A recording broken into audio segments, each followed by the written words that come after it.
Bienvenidos a todos. Hola, soy George.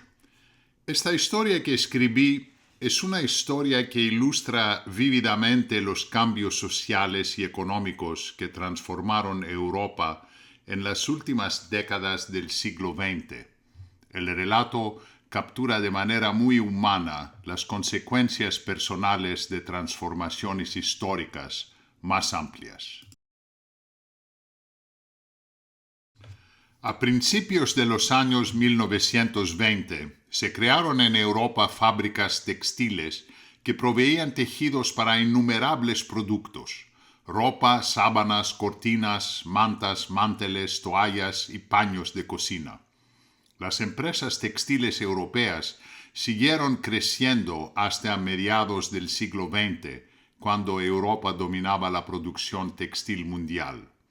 Sin embargo, el declive llegó en los años 80 y 90, una combinación letal de mala gestión interna, competencia global feroz, crisis económicas y políticas públicas ineficaces, llevó a muchas empresas al colapso.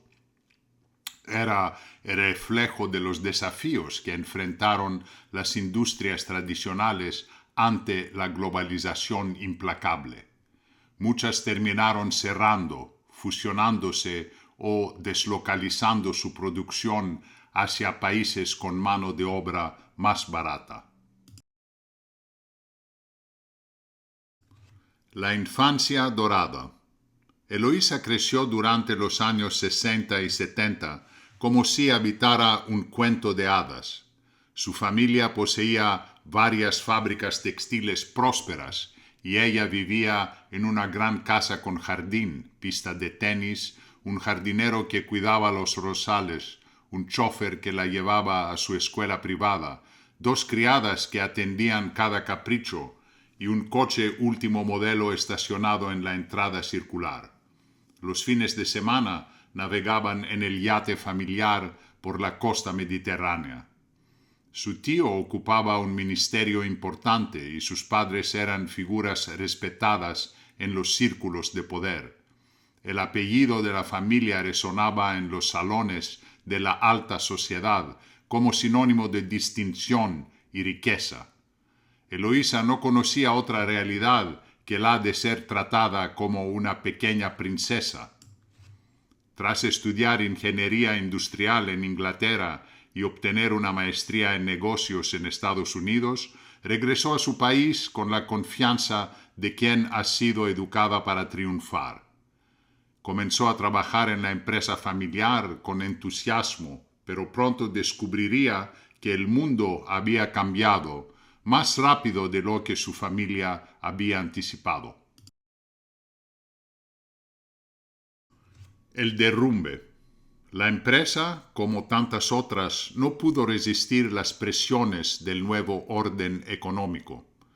Las fábricas cerraron una tras otra.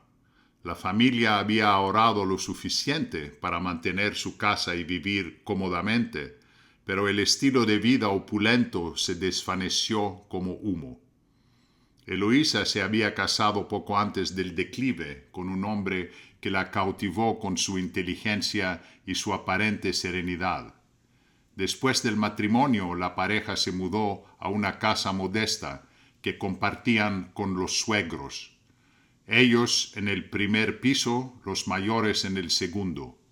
Ya no había jardín extenso, ni chofer, ni criadas. Por primera vez en su vida, Eloísa tenía que trabajar sin la red de seguridad familiar. Los primeros años fueron duros. Intentó abrir una tienda de ropa, pero la competencia era feroz y sus conocimientos teóricos no la prepararon para la realidad del pequeño comercio. Luego invirtió en la economía digital, siguiendo tendencias que no terminaba de comprender. Las deudas se acumularon, los proyectos fracasaron uno tras otro. La vida se había vuelto una lucha diaria y Eloísa comenzó a darse cuenta de que su apellido ya no abría puertas. El nuevo gobierno de izquierda estaba formado por políticos a quienes su familia ni siquiera conocía.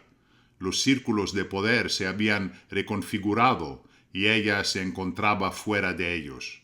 La sociedad de su juventud había cambiado radicalmente. Las fisuras. Fue entonces cuando comprendió que la vida puede transformarse en un abrir y cerrar de ojos.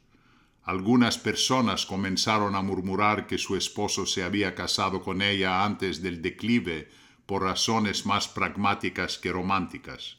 Por orgullo, Eloísa evitaba discutir abiertamente sobre el cierre de la empresa familiar. Cuando el tema surgía en conversaciones sociales, culpaba únicamente al gobierno socialista y su supuesta intención de nacionalizar las empresas, sin mencionar los factores estructurales que habían llevado al colapso. La presión económica la llevó a solicitar préstamos de conocidos y en algunas ocasiones recurrió a engaños para conseguir dinero que no era suyo. Su reputación sufrió durante un tiempo, pero la necesidad era más fuerte que el orgullo. El equilibrio precario. Por fortuna, su esposo poseía un apartamento que alquilaban, y después de varios años de trabajo arduo, desarrollaron un terreno que habían comprado tiempos atrás. Construyeron una casa que alquilaban durante el verano a turistas por buen precio. La vida continuó. Tuvieron 2 hijos y vivían de manera confortable, aunque muy lejos de la opulencia de antaño. A pesar de este gran cambio, Eloísa mantuvo cierta arrogancia, una actitud de superioridad basada en su apellido y su pasado. Pero la sociedad había cambiado. Esas credenciales ya no significaban mucho. Otras familias habían ascendido y concentraban ahora el poder real. Ella vivía al margen de los verdaderos privilegiados, y este fue un golpe duro para su autoestima.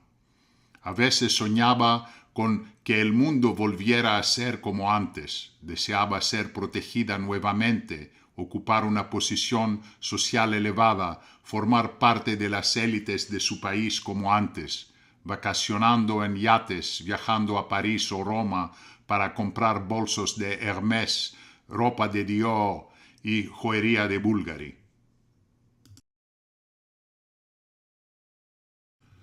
Aunque no le gustaba su situación presente, aprendía gradualmente a vivir con menos recursos. Su marido, como una apatía casi estoica, permanecía casado con ella y fiel a su matrimonio.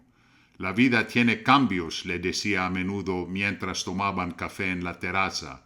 Y lo importante es tener salud, amar a nuestra familia y disfrutar de buenos amigos. No importa si ahora somos menos afortunados. Tenemos una vida agradable con amigos cercanos y recursos para viajar y descansar. Se detenía mirando el horizonte antes de continuar. El lujo se nos ha escapado, pero mira la suerte que tenemos con las otras cosas. Los niños están sanos, nos tenemos el uno al otro y cada día amanece con nuevas posibilidades. Eloísa comenzó a pensar que quizá lo que su esposo entendía era la verdadera eudaimonía, un bienestar que no dependía del lujo material. La revelación. Durante meses esta comprensión le trajo cierta paz. Pero un día, mientras organizaba papeles en un armario, descubrió una maleta olvidada. Por curiosidad comenzó a revisar su contenido. Eran cartas que su esposo había recibido de sus padres cuando era estudiante, algunas fotografías de la universidad, documentos sin importancia. Entonces encontró una carta diferente. La letra era femenina, el papel tenía un aroma sutil que reconoció inmediatamente. Era de una amiga suya, alguien que había tenido un romance con su esposo antes del matrimonio. Mientras leía, sintió que el suelo se desplomaba bajo sus pies.